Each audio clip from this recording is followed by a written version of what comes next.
just by explanation, just by having a meeting conversation. And the one objection he has is that because it's true under 1460, I'm trying to say, you know, and some of these people are not, we're not rich people, we're very poor people, we can't afford the fees. No way he says, look, you can't waive fees because that's what it costs to process this, and I can't have my taxpayers cover the cost of fees to take care of people in your district. So I said, okay, we'll amend the legislation. And we had a hearing in Natural Resources, and hopefully we'll see what we can do when we get back to September.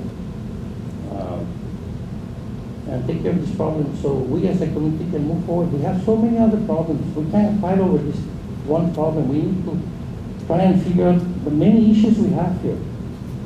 There are many issues that we have here that we need to really start addressing if we start going to move forward as a community and, you know, move to better things and better places. So far, that's it. I want to really sincerely, I want to thank Joe Palacios, Congressman Palacios. I want to thank the mayor. I invited them, Congressman Yumo, for taking the time to join me tonight, because in the past meetings, sometimes there's local questions that I really cannot answer, and but these gentlemen, people, I want to make one thing very clear. Because I'm a guy who, you know, in fact, somebody, my mother calls someone here and says, they're Kilili enough to get mad.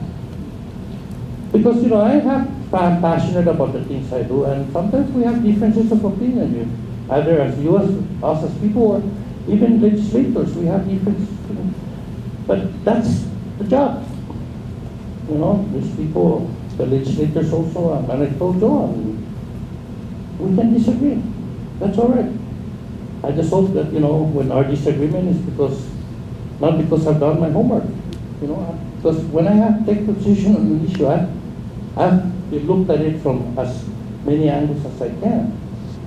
And I have changed my mind on other issues in the past. Members of our elected officials here have said, you're wrong, and they explained to me, and I said, oh yeah, you're right, I'm wrong, so we'll change it. And this is how we work. But this is absolutely important that we meet. Again, many of you have been here before, many of you have had meetings. This is my job. I'm reporting back to you. You are my bosses. Rabbi, don't start. Huh? You are my bosses, and I report back to you. And so thank you for joining us. I would like to invite Congressman Palacios, the mayor, and Ray to say a few words if they'd like.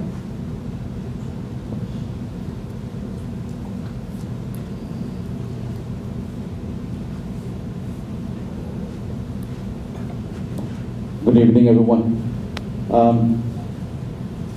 This is the first time myself that I actually attend the town hall for our delegate for Washington. I, for one, although I'm a local elected leader here in Saipan, but I told my good friend Kilili here that for some concern, you're my eye, my ear, and mouth for Washington, D.C. You know, and that goes for all of us. He does represent us. And with that, I give him all the full respect. And I think Mr. Kilili, Camacho Sablan is doing all that he can, you know, for our betterment of our islands here in our Commonwealth. I agree with a lot of his issues and things that he has introduced here. For instance, the National Guard.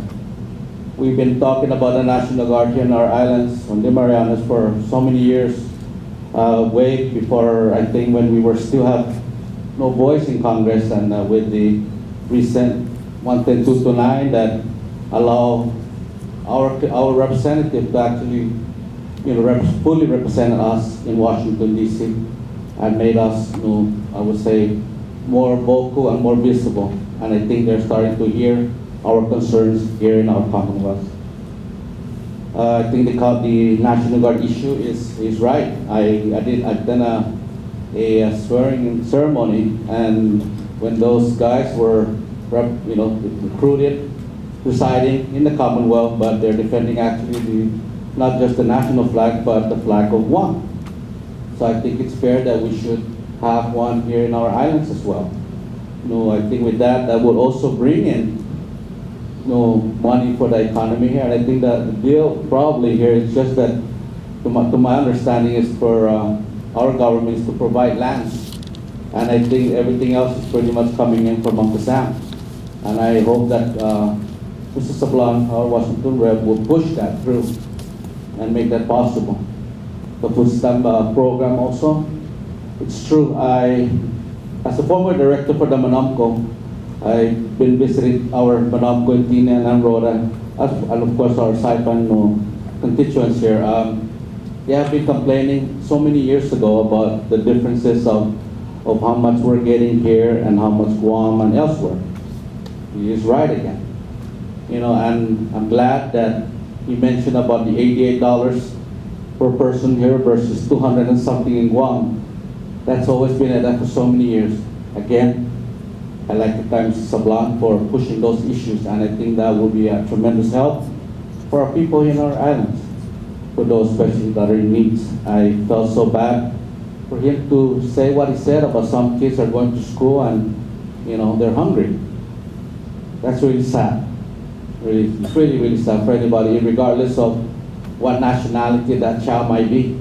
The point is, as far as I'm concerned, we're all human beings. You know, so I think with that, I applaud Mr. Sablan for doing a great job. And he has said, there's some issues that we might not agree, you know, up with as a local legislators. But as far as I'm concerned, I'm willing to work with Mr. Sablan. You know, and I ask that he works with us as well. You know, I think that us local leaders, we know the local issues here. Of course, when it comes to federal matters, he's the man. As far as I'm concerned, he is the man. You know, and I think we can, if we could share our ideas and thoughts, I believe we can make our islands really more successful and much better for all of us to live here. And I have this great uncle, retired Army, who was telling me always at one time, he says, Joe, it's always better to work with 5 heads than 1 head. And I try to understand what he really means by that. But then when he explained further that 5 persons putting an ideas together, they can come up with a very great idea, versus 1 person that can think of one, you know, and just be one-minded, and it could be that there's some issues that could have been fixed and make it a lot better. So with these, I myself offer, you know, to our Washington rep, Mr. Kilili, Camacho, Sablan, that we will work together. And I pledge that myself as a local elected leader. I'm here also on behalf of our people. I came tonight because I wanted to share also and listen, of course, to our Washington representative. And with that, I, for one, and I'm hoping that the rest of our members of the legislature will do the same. You know, that we should work together, again, for the betterment of our Commonwealth. Thank you, everybody. Thank you very much. And actually, what Chairman Palazzo doesn't tell you is he and I are served the Army also, so we have a way to would you like to say something there? Okay, no, I'm good. Thank you, Congressman Sablan. I know you still have doubt of me voting for you, but let trust conquer that doubt. Okay. Good evening, every one of you. Yeah, I'm pretty nervous when I get up in front of people, so I'll just try my very best. Again, thank you for, and I want to extend of what you're doing. Great job, up to date. Please keep on pushing. About a year and 7 months ago, I got elected. And my friend says, hey, why are you running? I don't know. Says, you must be crazy running with the economy like this. I say, I don't know, let me just try. I might not win, so I just did, pursue my feeling of running for mayor. So I did win, and I got into the picture a year and 7 months ago. When I got in, I invested so many different things, mainly nothing in the office, quick equipment, for one. And that is the major thing that is needed for the community. When I swore in, immediately when I was swearing in, that community becomes my heartbeat. And it's, with that in mind, I have to really work hard to try to satisfy the community. Little that I know that there's abundant issues that the community would like to, for the mayor to assist them. So I decided to, whoever goes in, act on it immediately and don't pile it up. And until now, I do the way I handled it in the beginning. And it doesn't pile up, and it satisfies the community. We've, like I said, the thing that the handicap of the equipment is a major problem. But there's about 20 equipment that are, hand over to this office. Not working, but I'm happy to announce that it's about half of it are working now, and still trying to see whether I can get a better equipment to do the work throughout the community. Equipment from doing the secondary road equipment is needed for beautification in itself. Equipment for now, that is the biggest task that I'm doing, is the problem that we have on the island. Be it as it may, I turned to our congressman with entering a dialogue, trying to see whether he can assist the municipality on trying to be able to be given opportunity, and as you say, you do it early, knowing that the build-up is on its way. So that's why I entered the dialogue and requested that for you to assist the municipality of trying to get some, to give the Marianas an opportunity to go to Okinawa and try to choose the surplus that will, happen in the build-up of the Guam movement of the military. And I feel that doing it now and be heard and be in the list would be an advantage for the Marianas. So I call an uncle of mine over at DC, and I even talked to the congressman, how do we go about in doing this? How can Marianas be listened for this opportunity that I'm asking? He says, why don't you put, this person said, why don't you put things together, and put a committee together. Anyone you want to set up. So I said, probably the best thing to do is to get all the mayors from the 4 islands, one committee, 4 of us, enter legislators, enter the committee, the governor's office. And with the help of congressman also, could probably the municipality could succeed on their request. And I did enter that, Congressman, and that's why I'm here to follow up on my request. And how far are we into that request? I would like to get back to the committee and confirm that we are, it's being heard, being presented to them. And really, we need this equipment. We have an opportunity in the past that we would want to get some surpluses for the CNMI, but I felt that it has been done so many different times in the past, different mayors, Kilili, Rhoda. We do go to one and choose for services, but we end up choosing, you know, those that are already been chosen by the leftover of the chosen one by mom itself. And we end up with the worst equipment, what to avail for. So I asked the congressman, please, with this request, ask DOD to see whether we can, if the plan works well for us to go to Okinawa, have them boarded a ship,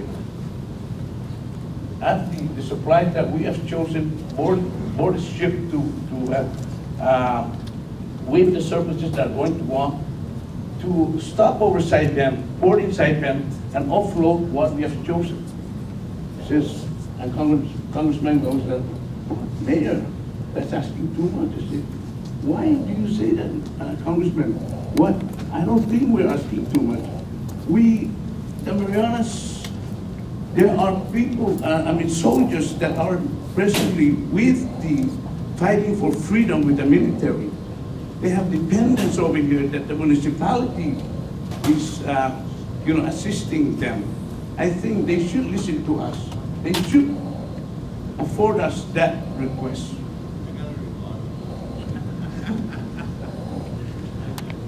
Yeah, and I appreciate if you do. Yeah, and fight for it. We choose, they deliver it over you, and not to want. Because our choice over there is the best choice will be. Thank you, Congressman, for giving me this opportunity.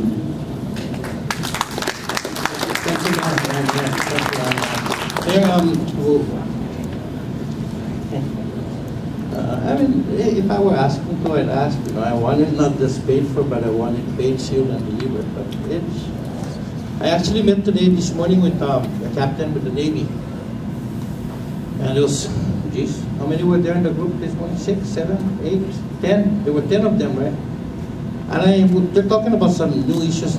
This has nothing to do with the build-up. And I said, look, with all due respect, you need to be upfront as much as you can, because obviously there are things that they can't share with the general public. But as much as you can, be a little bit upfront with the people you work with, whether it's the Guam senators or government officials here. And don't, because the former head of the build-up promised me the equipment, and I mentioned his name, hey, he made a promise he hasn't kept. So, but Mayor, we'll talk to you some more about that. But I'm usually also that person that when I'm asking, I'm sure I want the best, but if the rest is what I get, then I'll take the rest too. Chairman, right? Now we have to, pay attention here. This is my congressman. He represents my precinct. So, welcome.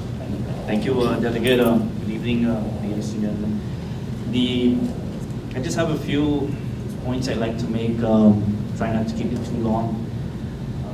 Everybody knows I tend to just get to the point. I don't really want to waste too much time.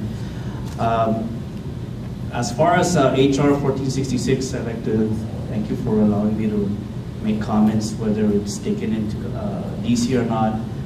These are my comments. Of course, I'm one of the unusual members in local Congress because my last name is not Chamorro, it's not Carolinian, it's not Palau, it's not even American, it's actually Filipino. And I remember when I first ran for office, I could hear people whispering. They probably didn't know that I spoke fluent enough Chamorro to understand that they were saying, why are you trying to vote for a Filipino? His dad's Filipino.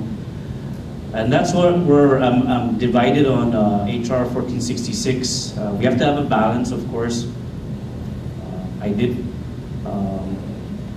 spend over 9 years in the military, went to combat, deployed twice. My blood brother over to my right. We fought alongside a other brothers in arms. In fact, before we left to Kuwait and then into Iraq, we had a very nice, huge ceremony. We had over 200 soldiers amongst us, same uniform. They were swearing in to become U.S. citizens for the first time in their lives. It's one of the great gifts that federal government gives under a very unique law. If you are not an American and you are an enlistee and are going to combat, you will receive your citizenship in a matter of days, the fastest I've ever seen it.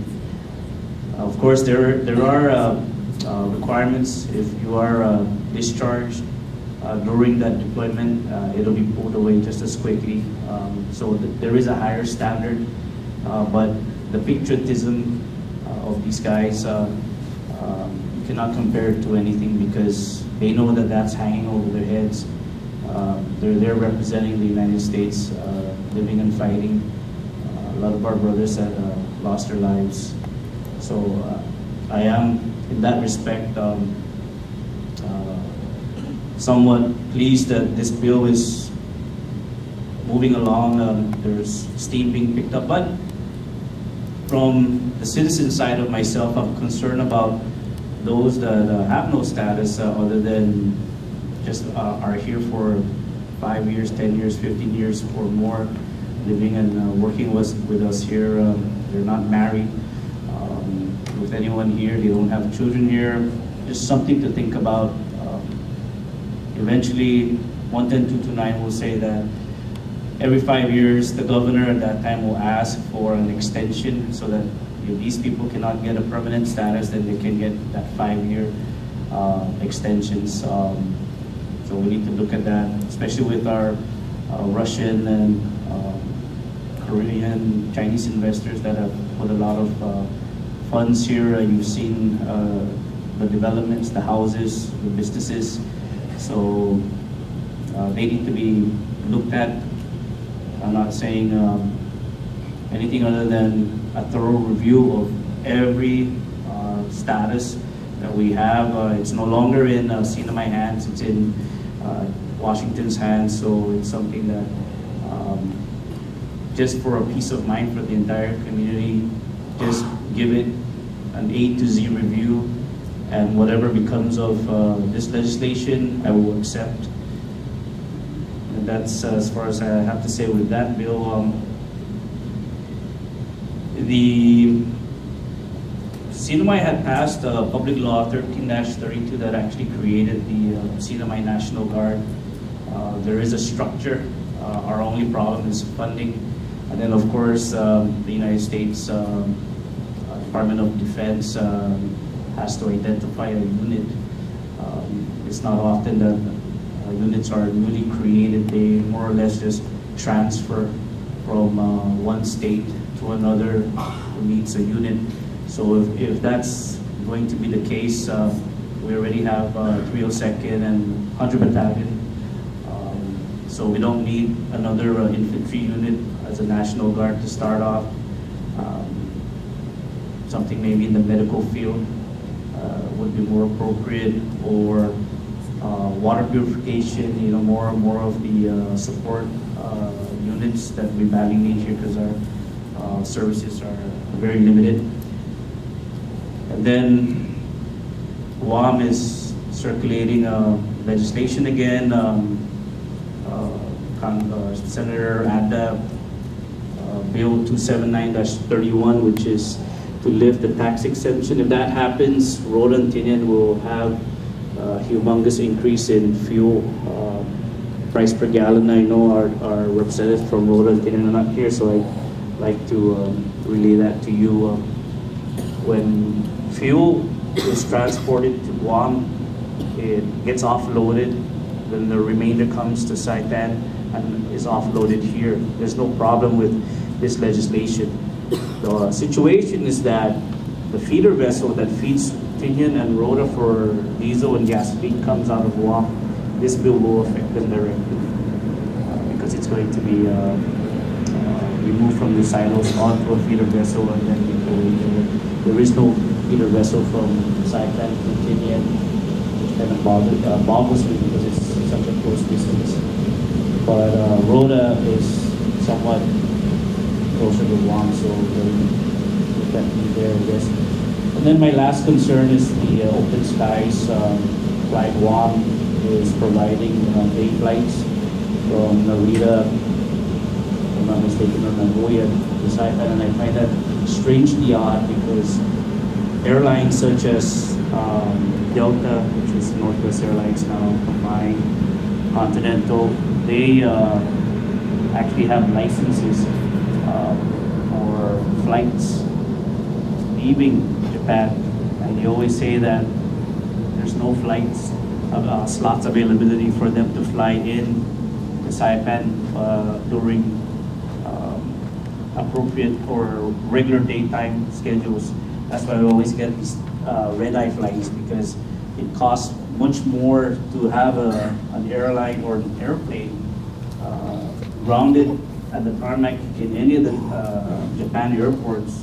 It's a lot cheaper for them to board weekend tourists, come over here, spend the night here, and then fly out in the morning back to Japan. So it saves a lot of money for the airlines, but the unusual flight times for us is kind of our problem. And then here comes Fly Guam offering day flights.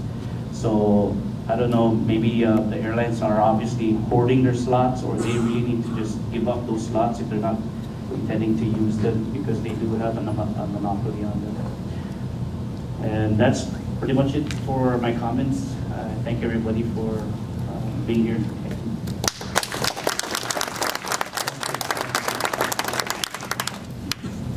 Now, we'll open it up. I have some other issues, but I'm going to open it up to questions. So, please, how's this work day? Well, Frank's got a question. If you have a question, please walk up to the microphone.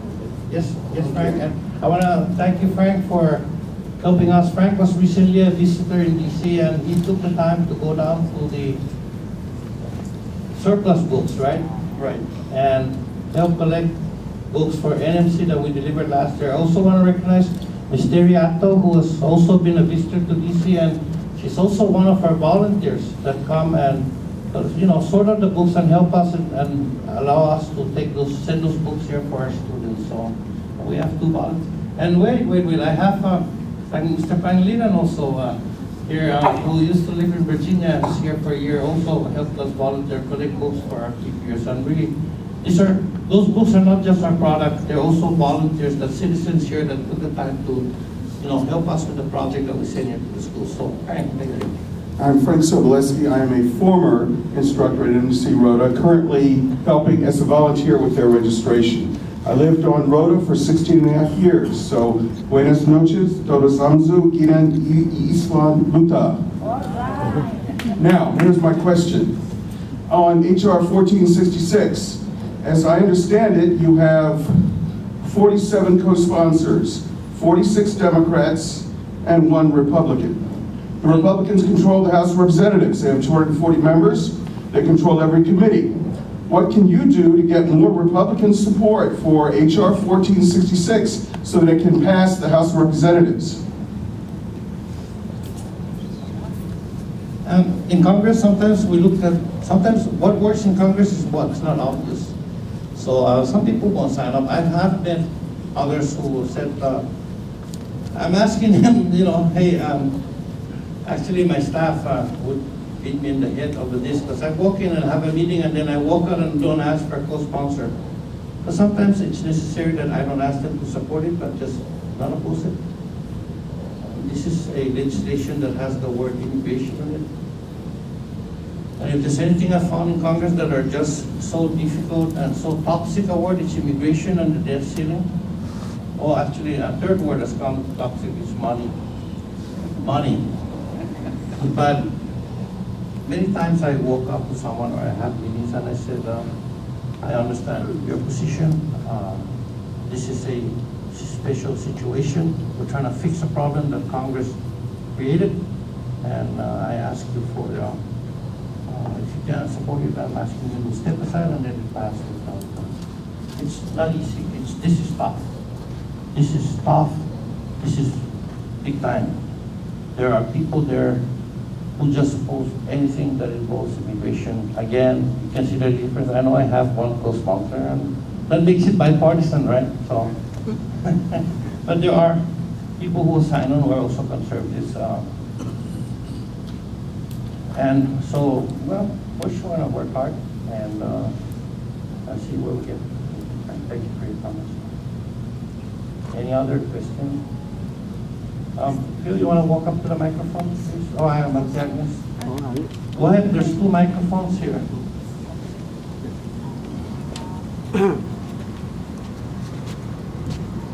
Good evening, everybody. This is the Commonwealth Northern Marianas. We don't play game in the federal grant. I have a power bill here. My congressman, Kilili, is the best Congress. And where's my senator? And where's all the leadership in the legislature? Come on, we have to do something and work together for our benefit, for our children. The water is so expensive, even the sewer. And we have to clean up our mess here in the Commonwealth. This is too much. Did the COC buy water? I don't believe. Yeah, he buy fuel, but not water. And look at this bill, my God, this is too much. Everybody's hurting. The only thing that I recommend, Sablan can do the work. It's too much headache in Washington. But we pray for him to continue the good work for our benefit, for our Commonwealth. We don't put under the table. We put it up. Come on, let's shape up. I work for it. But my father tell me, don't touch if it's not belong to you. You touch if it's belong to you. So what we're here for? And we have to pray and clean up our mess, because this is very critical time. My God, you know, what's going on here in the Commonwealth? I believe that we have to work together, and God bless you guys. Yeah, Thank you. I agree with you, Phil. Thank you.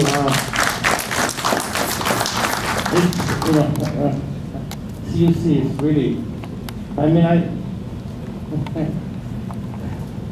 I showed my daughter our phone, our CUC with Bill, you know, my wife. And I showed my daughter, and I said, you're going to stop using air conditioners. I only turn it on at 8 o'clock, and I turn it off in the morning. And I said, I think we're just going to stop. I can use it, but not because you're not paying for it. It is expensive. And not just is it expensive, but don't forget that every time we take money from our pocket and pay to CUC, it doesn't go and circulate in the economy, because it goes and pays the suppliers. No. Having said that, a lot of the issues also with CUC is, and a lot of it, we're very lucky that the federal government is providing money for some of the things that CUC needs to do to fix its problems, whether it's sewer, we're getting money for water, and all this consent decrees. No?